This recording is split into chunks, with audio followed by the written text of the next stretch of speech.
د فرانسې په جماجم موزیم کې څه ساتل کیږي؟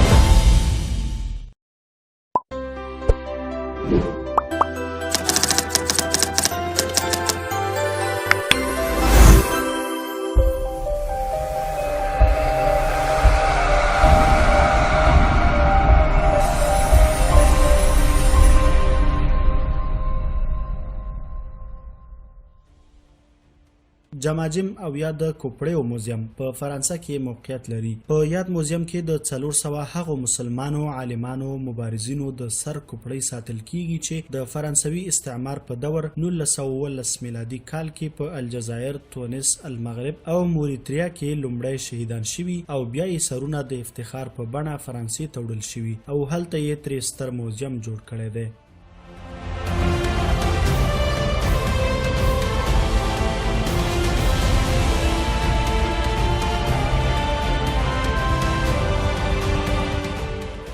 په 1852 میلادي کال کې د فرانسې عسکر د الجزایر الاغوات سیمې ته ورننوتل او د یادې سیمې دریمه برخه وګړي چې زیاتره پکې عالمان وو په یوه شپه په اور کې واچول او وریت یې کړل. په یاد هیواد کې د 1960 او د 1966 کلونو ترمنځ د فرانسوي یرغلګرو لخوا 19 اتومي بریدونه ترسره شول.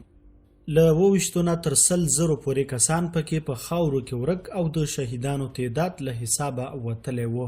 په 1922 میلادي کال کې چې کله فرانسوي عسکر له الجزایر ووتل 11 تونلونه یې تر شا پرېښودل یا تونلونه د مسلمانو شهیدانو له جسدونو ډکول. الجزایر 132 کاله تر فرانسوي استعمار لاندې وو. له 1830 میلادي کال څخه تر 1922 میلادي کال پورې 2.5 میلیونه الجزایري مسلمانان شهیدان شول چې زیاتره یې د یرغل په لومړیو او وروستیو کلونو کې فرانسوي عسکرو شهیدان کړل.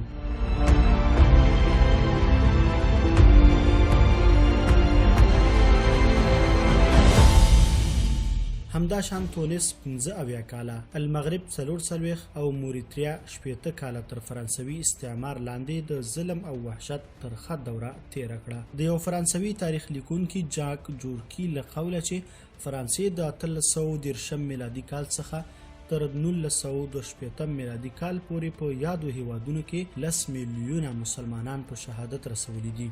همداشان کله چې فرانسوي عسکر مصر ته ننوتل له خپلو اسونو سره یو ځای مسجدونو ته داخل شول. په مسجدونو کې شراب څښل او مسلمانې ښځې به یې د خپلو بچیو او میړونو تر مخ بې پته کولې او دا شعار به یې زمزمه کولو چې الاسلام دین الارهاب، اسلام د ترهګرۍ دین دی. دا دی د یهودو انصاف چې هم مظلوم او هم تورستان یادیږو. ان شاء الله چې د اسلام ضامن بس تاسې ټول تاریخي جنایتونه یاد ساتي او د هر جنایت بدل به درنه اخلي ان شاء الله.